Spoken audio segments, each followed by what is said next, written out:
Hey everyone, I want to thank you first of all for watching the first video. I really do appreciate it. And I want to thank you for watching this video too. So thank you so much. This video is going to be all about how I incorporate enjoyment into my classroom. Now there's many different ways to do it, of course, and the way I do it may not fit for the way you do it, right? We all have our different personalities. Um, but I want to show you how I implement that into my lesson plans. I'm very meticulous when I create my lesson plans. And I use a lot of behavioral psychology. And so some of the things that I'll show you kind of the behind the scenes on how I create my lessons, and you may go, I already do that. And that's awesome because if you do, keep doing that. Like if it's something that you already do, now you can do it knowing that it's a great thing for the students. Or if I do something and you go, huh, that doesn't fit my personality, but maybe I can implement something like that this way. Like that's a great thing too. So anyway, I'll stop talking about that and just go right into how I do these lesson plans. So first of all, I create my lesson plans. I start by working my way backwards. So I start with the standard, right? So we have things we have to teach. I start with the standard, or what I need them to learn. And then from the standard, I go into what I call like the educational text. I'm like, all right, so I have a standard. This is what I'm going to go over. Let me find the educational text, to do that with, right? Go through the textbook, the workbook, whatever the typical educational text is. And then that's when I start thinking, okay, how can I connect it to the real world? Because the one thing about me is I'm really all about real world connections. Um, Pretty much everything I teach, I connect it to the real world somehow so that the students see the relevance. It creates, I think, credibility with what we teach if we can combine it with the real world. And then I think, how can I make that fun? And so then after that, okay, how can I make it fun? How can I make it enjoyable? Then I think, what else can I teach it with? So, and I'm very project based. So my class is really all projects. But when people think of projects, they think of like glue and glitter and poster boards. I don't mean like that kind of project. It's like holistically. So almost like you'd say a unit, right? This is the whole unit, but within that, there's a lot of different mini projects that lead into this big thing. That's kind of my thing. So let me show you what that looks like. So working my way backwards. So starting with the standard. So let's say we're doing speeches, right? In English class, got to do speeches. And we got to analyze speeches. Okay, no problem. So I start with that, and we're doing a speech. We're going to analyze speeches. We're going to give a speech. Perfect. Now I go through the educational text, right? What can I use to teach that? All right, Martin Luther King's "I Have a Dream" speech. It's in the textbook. There's a lot of great stuff with it. I'm on listed on the screen. I won't read everything, right? You can look at it, but with speeches, parallelism, theme, ethos, pathos, logos, etc. All this stuff. So all these things I can teach with speech. Awesome. That's the educational text part. All right. So now how can I connect it to the real world, and how can I make it enjoyable for not only the students but enjoyable for me? Um, and knowing that speeches are difficult and challenging for people to do, how can I make it fun for me, right? So I got to teach it 7 times a day, for multiple days, depending on what kind of project it is. So how do I make it fun for me? How do I make it fun for the students, or enjoyable? Again, fun, enjoyable. You can interchange the words. And then how can I tie it to the real world? And so that's what made me think infomercials. Infomercials are fun, they're funny, and if you look at infomercials, they follow the format of speech writing perfectly. It's got all the elements of a speech, and they're fun. Call to unity, call to action, sense of urgency, ethos, pathos, logos, all that stuff. It's in infomercials. And so we can analyze some infomercials too. That'll be fun. And then, okay, then I think, what else can I teach it with?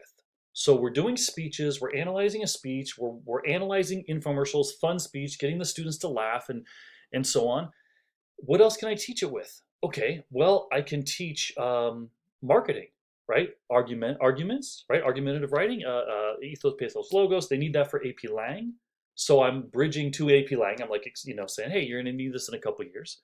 I can talk about problem and solution, right? Coming up with, finding a problem, coming up with a solution for it, etc. That's important for life. I can do close reading, like we can look at contracts, and that connects to the real world, right? People looking at the fine print, and even in those infomercials, right? If you see those speeches, right, there's always some fine print there. We can look at that as well. So now I've got like this unit forming, right? From rather than just, okay, let's open the textbook and read this speech and then, oh, we can watch the speech too and then analyze it. Now I've got this like holistic unit kind of forming. So this is what I came up with. So this is my semester one final. For all my classes, my ELD classes, my advanced English classes, this is my semester one, my final. So that I have my students create their own business. Now they know my history. I tell my students my history. They know that I owned a business for 10 years. And so this unit is based on, it's not based on theory. What I show them is based on something that I've done, is based on reality, right? So they see that it connects to the real world. Again, not theoretically. This isn't theoretically from a textbook like, hey, this should work. Like, no, this does work.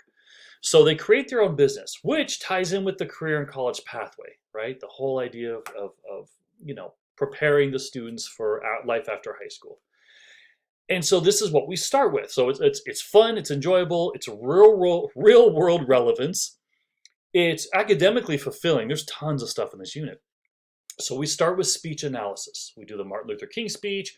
I go over all these things: hook, parallel structure, repetition, call to action, call to unity, emotional language, all that stuff, all the English technical stuff, right?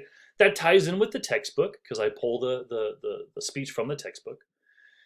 Then we focus on speech writing and presentation, the elements. And so we look at that speech, we look at infomercials, the students laugh and enjoy, and they can see, if they're ever watching a commercial, they can be like, hey, I learned how they're trying to sell us stuff. I learned that in English class, right? I learned how people use words to manipulate someone into doing something, right? That's real world knowledge. That's something people need for the real world.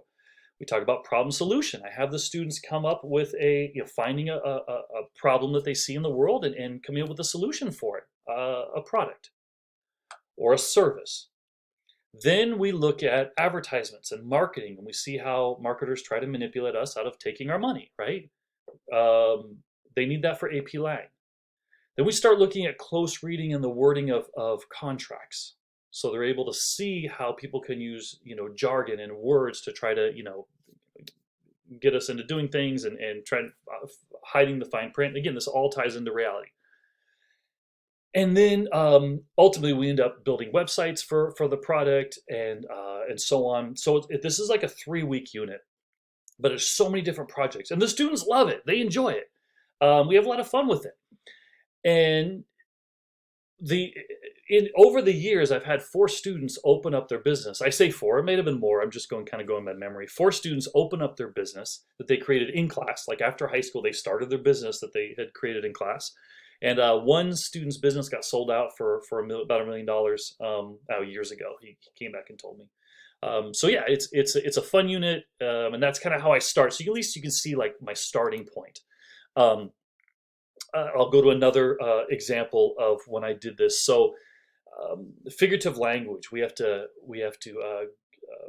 do figurative language in English class, and sometimes going into the workbook, because in our workbook it has a unit on figurative language. Going into the workbook can be a little dry, just how it's worded and so on. And so what I did was I started with the standard. So here's the standard on the screen. If you can't see it, you can just trust that it's on the screen. And so then I worked my way backwards and I thought, okay, let's look at figurative language through rap. Let's look at it through rap lyrics. And what I did was I found it's on Flowcabulary, a rap song rapping about figurative language. It was great. Very academic oriented, very enjoyable. Students love it. And so we play that a couple times.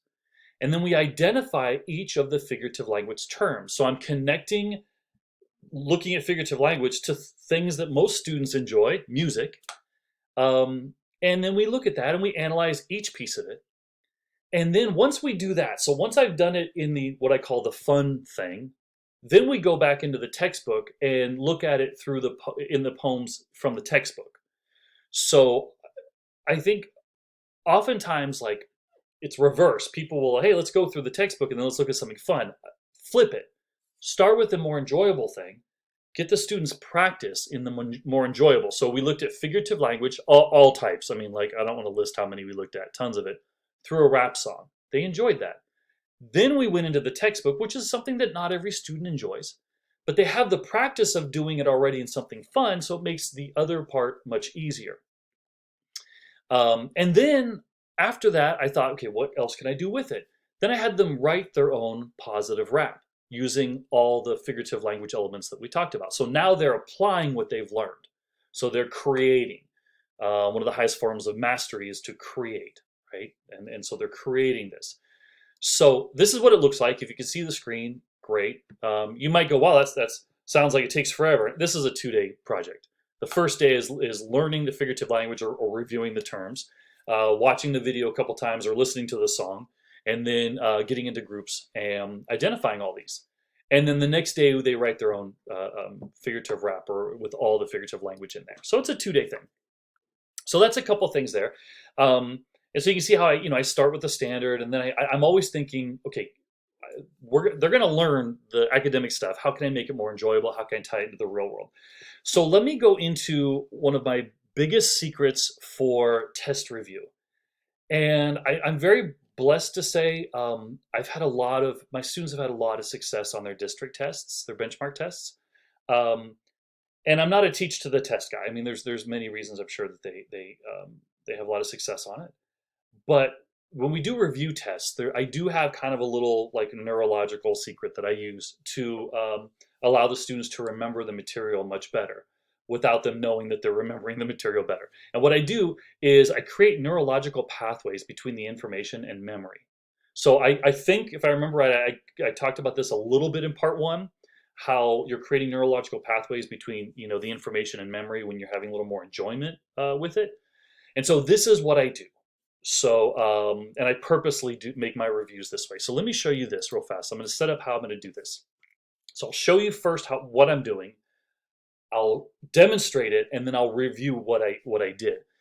So in my class, as we all do, we have lights to turn lights on, right? There's someone sitting in the corner who is like the light person. And so what I do is I'll say, hey, Joey, do you mind dropping the lights? And when lights go out, because I have something project on the big screen, we're doing a big review. And dopamine. So when the students know, hey, Joey, can you drop the lights? Ooh, they know something cool is about to happen. So dopamine, I just released dopamine. So I'm already using science, right, for this. Then I say, okay, class, we're about to play the newest game that's sweeping the nation. And the students know this because we practice it. We do these probably 6 or 7 times a year. And then I present on the big screen the name of our game show. And so if you've ever watched Game Show, Price is Right or something like that, they'll be like, oh, welcome to, and then the audience says together, the price is right. So the whole audience gets involved. So I think I'm jumping ahead. Let me quickly back up a little bit. I'm going to start with using dopamine to create excitement. Then when we do our test review, I'm going to start with easy questions to begin with, because success tends to breed success. So if you're giving a test review, try to move around the questions to make the easier ones first, because you want to get everyone involved. You want to get dopamine started to be produced whenever you do a question. I'm going to explain how I do that, but that's a little secret. Don't start with the more difficult ones, because right away you're going to get students that go, I don't know any of this stuff, and now their brain shuts off. Start with the easy ones. When I reveal an answer, I'm going to show a picture, a funny picture or a joke or a meme or something. So I'm creating dopamine in their mind, so they're going to want to see what the answer is. They're going to be paying attention more. After I do a few of these, their brain's going to be primed for dopamine. So they're going to be expecting this every single time. So again, I'm going to ask a question, easier ones to start off to get everybody confidence, like, yeah, I can do this. Then when I reveal the answer, it's going to be connected to something funny. So now they're like, oh, the answer's coming. They're going to get a little shot of dopamine. Then I ask the next question, and they're like, waiting for that answer because they're going to be a funny picture. And again, this is all kind of a subconscious thing. After you do that a couple times, their brain is primed and they're going to be expecting it. I can keep my students' attention for about a half hour on these test reviews. Too long is too long, right? An hour of that, it's like too much chocolate cake. Like too much can be too much. But 25, 30 minutes on a test review, most of the students, if not all, are paying attention. That's pretty good. And the way I do it too, the way they respond to the questions is I have students have an A, B, or C on their desk. And I'm like, okay, I'll show you. Is it A, B, or C? And they all put up, what answer they think it is. That way I can see that all hands are up. And I can tell if the majority of them get it wrong, then it's my fault. I need to reteach that. So I'm creating those neural pathways between the vocab and their memory.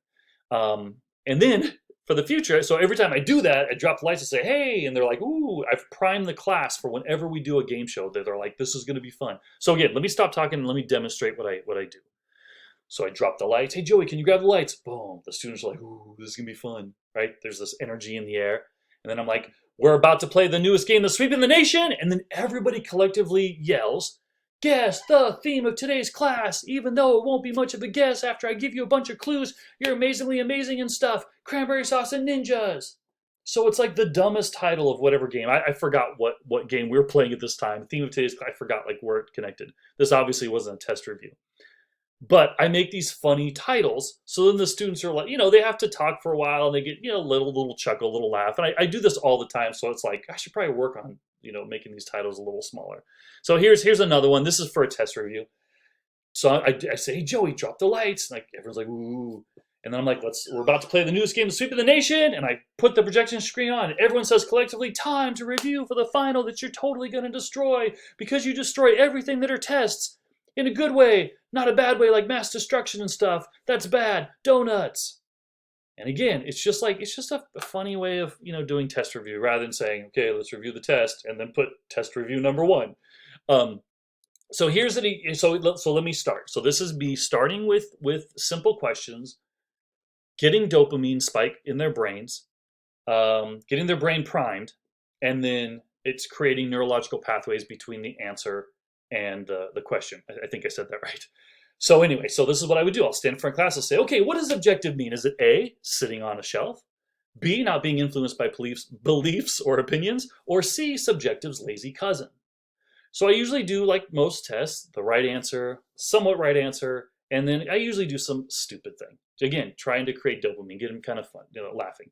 And then they all put up like A, B, or C, and it can tell me if they know the thing. And then I went, yeah, not being influenced by beliefs or opinions. Nice job. And then I've got some meme or picture there that makes them laugh. So now they're like, ooh, I should start paying attention. Next one. Again, still trying to start with the easy ones. Vocab's pretty easy. They just have to memorize it. What does dignity mean? A cool name. To create holes. Get it? Dignity. Okay, anyway. A sense of pride in one's self-respect, etc. And then they're like, they put the answers up, A, B, or C. And then, I didn't put what A it was, what letter. And I'm like, you're right, it's B, a sense of one pride in oneself, or C, whatever it was. And then they read the meme, and then, again, I've got their brain primed now. That every time they answer, they're going to get a reward. And so I'm using that science, not against them, but I'm using it to build, build the attention, I guess. Yeah, if I said that right, to get them to pay attention. Just a couple more, and then we'll practice. I'll show you how something else. So, what does leisurely mean? Unhurried or relaxed? When something doesn't work? When your grandmother kisses you on the lips in public? And again, like usually like the right answer, the almost right answer, or something that could be right, and then some funny thing. And then give them the answer. They see the meme. Now again, they're creating a neural pathway between the answer and they're remembering it as something fun. They're creating their pathways there. The answer and then the question. And then I guess I don't have to show you any more of these. I don't want to go to, whoa, hello. Please don't judge. That was me in college. I needed the money. that wasn't me in college. It was last week. But anyway, so no, it's not me. In case you're like, wait, was that really him? No, it wasn't. Anyway, so this was if you were at my workshop that I did with something similar to this at Paloma, this was the game we played. So I'll just skip through because we don't obviously have the group to play it online, but you can kind of see what I did. So I gave the funny, game show thing. I asked you the question, started with some easy ones, may the force be with your mom, or, with you, or horse is a horse, of course. And keep in mind my audience, right? So when I was playing this game, my audience was, adults. It was the teachers. And so these questions are kind of geared toward them. Anyway, answer with the funny meme. My mom always says, don't let your babies grow up to be cowboys. You can read the rest if you want. Your father loves that car more than he loves me. Life's like a box of chocolates. All right. Anyway, so I'm going to skip through these because I feel like I don't have to. I think you get what I'm doing right now, going slowly in case you do want to read these or pause them, but I think you kind of get the idea.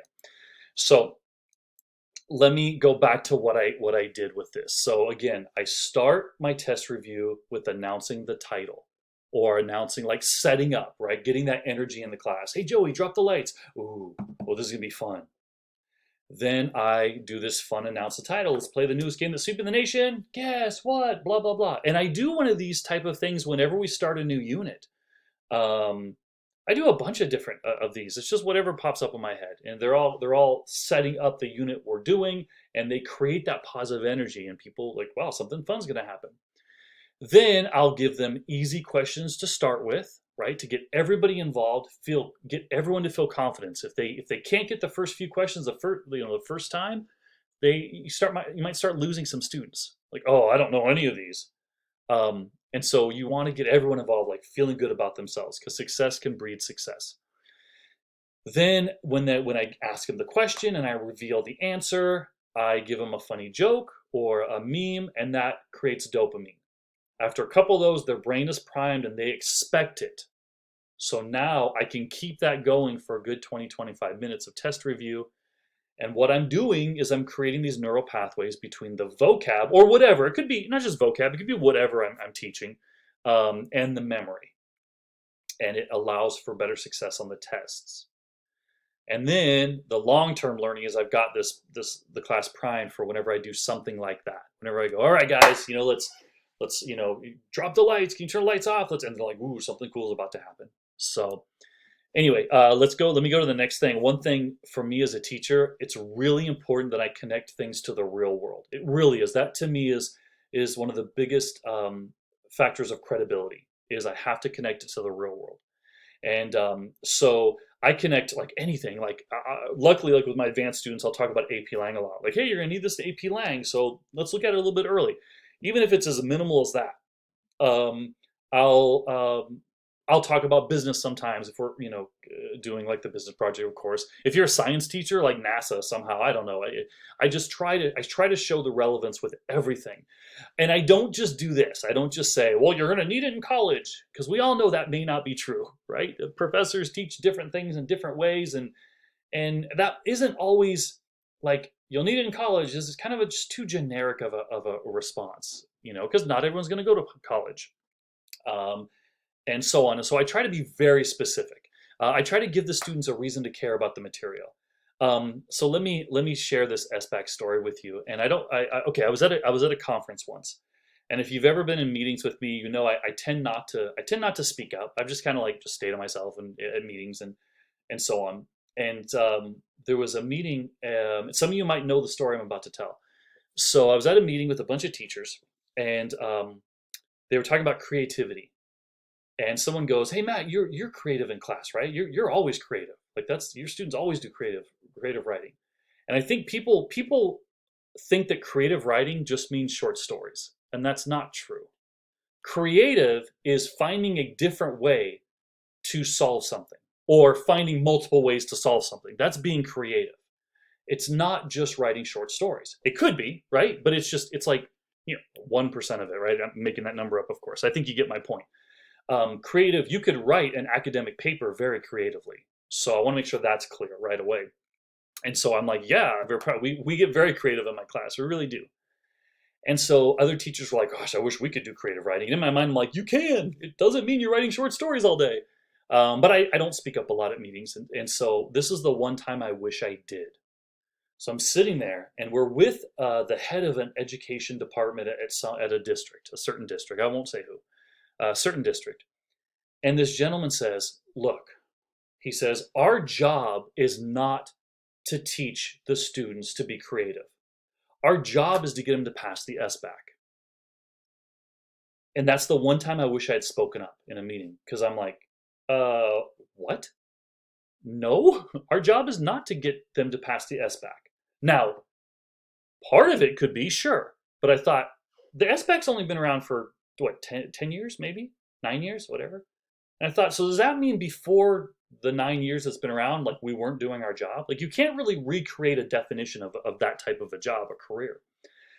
And so I think if he had a chance, to give him the benefit of the doubt, I think he was maybe making a flippant comment I think if he had a chance to think about it, he'd probably go, okay, you're right. Our job is to really prepare them for the real world, help them, prepare for the SBAC, teach them critical thinking. And now, like, I'm sure he probably doesn't go around thinking, your job as a teacher is to get them to pass the SBAC only. But the way he said it and the fact that it was the first thing that popped out made me go, wow, wow. So, and again, I love connecting, things to the real world, and I think it lends a lot of credibility to what you're doing in class. So let me show you how I do that. And this is the last few things. So thanks for sitting through me with this, sitting through this workshop with me. This is how I do it with most of my lessons. Again, connecting to the real world, I think, is a very important part of teaching. So poetry. Let's get to poetry. Students love poetry. They just don't know it. So, and I'll ask them that at the very beginning, like, how many of you guys just don't care for poetry? And most of the hands go up. And I'm like, first of all, I said, I totally see why you think that, but you absolutely love poetry more than you think. And let me explain why. And I give this whole explanation about how music and songs are poetry. I'm going to say music when I kind of mean songwriting. I think you know what I'm referring to. Music is poetry. And I'm like, how many of you guys love music? And they all put their hands up, like, you love poetry. I said, we just don't ever teach poetry that way in schools. I don't know why not. It should be taught that way because music is the number one most popular form of poetry by far. And so it would make sense that we taught something through the medium of the most popular form of it, right? You would think, like, hey, let's teach poetry analysis through the things that the poetry that you read the most. And then we can start teaching it through poetry that you don't read that often, right? Start with the easy stuff. And so when we do poetry analysis, I start with music. We look at music lyrics and we look at how the figurative of blah, blah, blah. I won't bore you with that, right? I think you get my point. But I start with music lyrics. Okay, great. So we analyze music. All right. And then we can take that to the textbook poetry. Because once they do it with the stuff they're connected with, it's much easier to do it with the stuff they don't connect with. But see, I got to connect it to the real world other than just like, you love music. And they're like, thank you. And so what I do is I show the students how music is recorded. I bring my recording studio. By the way, in case you didn't know, I recorded an album once years ago. It was for my wife, so no, you're not going to be able to listen to it. But so I have experience with music recording. My uncle owns a record label. He signs bands for Sony. So I bring my recording studio to the classroom. I show the students exactly how music is recorded step by step. Then I give them some inside information about the music industry that most people don't know. It kind of gets them thinking and looking at music a different way. And before you go, dude, that's a lot of stuff. I don't have days to do that. No, this takes 20 minutes. Like seriously, it's one small part of one class. Then I have the students write songs. So they're writing poetry. They have to, like, I show them exactly the format of a song structure. It's not like make up your own song. Like there's a structure to these type of songs. This type of poetry. There's always structure to poetry. And so then I give them the option, if they want to record their song during lunch or if they stick around after school or something. So outside of the classroom, they can actually record it. If they want to, they can perform in class, whatever. I tie this in with AP Human Geography. Mr. Paulson and I tie a bunch of lessons together. And this is one of them. We do a poetry unit one. And they've done some really creative poetry and performances with that. So again, another way to tie in. So real world stuff. So it's not just poetry. Like, hey, let's open the textbook. It's like poetry with a real world connection. And then that leads into our slam poetry unit where we write slam poetry and we have our poetry slam and our big Paloma poetry slam and so on. And then I start bringing up like obscure poem things, not obscure, but like haiku. I'll talk about haiku. And in case you didn't know, haiku isn't taught correctly in the US. And I know this because my mother's a kind of a world-renowned haiku writer. So I kind of grew up in a haiku household. And so I'll make a big deal of it, right? You got to create dopamine. Make a big deal, like, guys, we've been lied to our entire academic career about haiku. You've been learning haiku wrong. You've never written a haiku before. So I do exaggerate, but I exaggerate based on the truth, right? I'm just kind of building up the anticipation. We talk about it and so on, but I always try to connect it to the real world. I'll do one more example because I know this video is getting longer. I don't want to again bore you guys to death, but I'm going to show you one more example. Romeo and Juliet. A lot of students don't necessarily care for Romeo and Juliet, the language thing too. They like the theme, and so I start with love, talking about love and different aspects of it, looking at it, and then I tell a personal story about a friend of mine who broke into a mental institution to be with a girl that he had taken a fancy to. And then we talk about for things that are forbidden and times that our parents forbade us to see some people or whatever. So I'm connecting to the real world. Then we start getting into character analysis and why people do what they do and why did Juliet do that and why did this character do that. So we're analyzing, right? We're creating this whole like analysis. They're doing so much learning here, and they love this stuff, right? Because I'm using real life stories to make for easy connections, stories that the students would love. Like we kind of have to choose what stories we tell. The stories should be about ourselves, but like in a way that the students will connect to. And then for our final project for that, once they've studied the play and so on and watched the play, they're going to write and perform their own play. So there's again that real world connection, something that's relevant, right? They're writing their own play and performing it. And again, that hits the speech standard. I mean, this is all tying into California content standards. Okay, last couple things I want to show you. I want to talk to you about how Miss LaBosse is amazing, and she's making our job much easier by making the students a lot smarter. So I want to show you how I use dancing to teach. And no, I don't dance that much in class, but dancing is one of the best activities you can do for the brain because it creates neural pathways 3 times faster than reading does. The reason being is because people who are dancing always have to think ahead like the next 2 steps or so, like subconsciously. So you're dancing and then you have to go, oh, I'm going to do this move now. I'm going to do that move. So you're constantly building these neural pathways. Our mind is able to put patterns together through creativity. And when you start putting patterns together, it makes remembering things so much easier because of the patterns that are created, the neural pathways. And so how I use that concept in teaching, no, we don't dance before I have them write stuff. But one of my lessons is we do complaint letters because we have to write business letters. And so we do complaint letters. And so I show them a successful complaint letter that I wrote years ago that I had a lot of success with. And I show them again, how to use words to kind of manipulate what you want kind of thing, behavioral psychology and word analysis. And so I show them that. And then I say, all right, guys, you're going to write your own complaint letter based on what I've shown you. Like, don't just completely make it up. Like, what I've shown you is great. Use my words, just adjust it to fit your scenario. So they're writing their own complaint letter based on my formula. And then I go, okay, guys, you have 20 minutes. Go. Okay. And my students know this. Like, I'm not we'll get to it when we get to it. I'm like, here it is. Go. You got 20 minutes and class is over in 20 minutes. Finish it. And if you watch the previous video, I'm not a homework guy. So they finish it. But see, they're going so fast. They're like boom, boom, boom, boom, and their brain is working so fast. They have to think 2 steps ahead, and so they produce great material faster than they thought they would. So anyway, that's how I use kind of the dancing theory, right? So last couple things, then I'm out of here, or I guess you guys are out of here too, technically. So this is a review of what we talked about in part 1. It's highly encouraged to have fun in your class and enjoy what you're doing for everyone's sake. Hopefully you can tell, like, when as you see my process of creating lessons, you can see how I'm enjoying what I'm doing. And I'm doing stuff that I think is fun. And obviously, it's content-based standards. Did I say that right?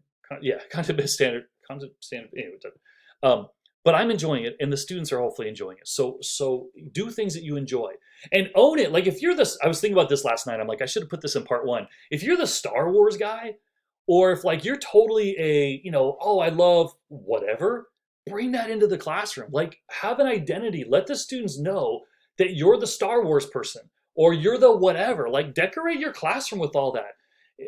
Seriously, students will identify you like by your classroom. And they will, a student walks into a classroom with a bunch of Star Wars stuff, like, even if they're not into Star Wars, they can be like, dude, this teacher's cool. Like, create an identity, right? Start with something fun, like I did with my lesson planning, fun that applies to the content, and then go into what I call textbook stuff, right? And when teachers have fun teaching, the students are going to enjoy it so much better, and we're going to enjoy the job we have. So last thing, I promise you, thank you guys for sitting through this so much. When lesson planning, here's what I would say, a very important question to ask yourselves during PLC: how can we make this fun? And you don't have to do it together. Like, how can I individually make it fun? Like, oh, okay, cool. I got to teach this. How can I make it fun? And the teacher next to you is like, how can I make it fun? And then you guys like swap ideas. And then all of a sudden, like, and people are different, right? So your way of making it fun and enjoyable is gonna be different than the other teacher's way. But the key is it's the same. It's the purpose is the same, right? Making it enjoyable.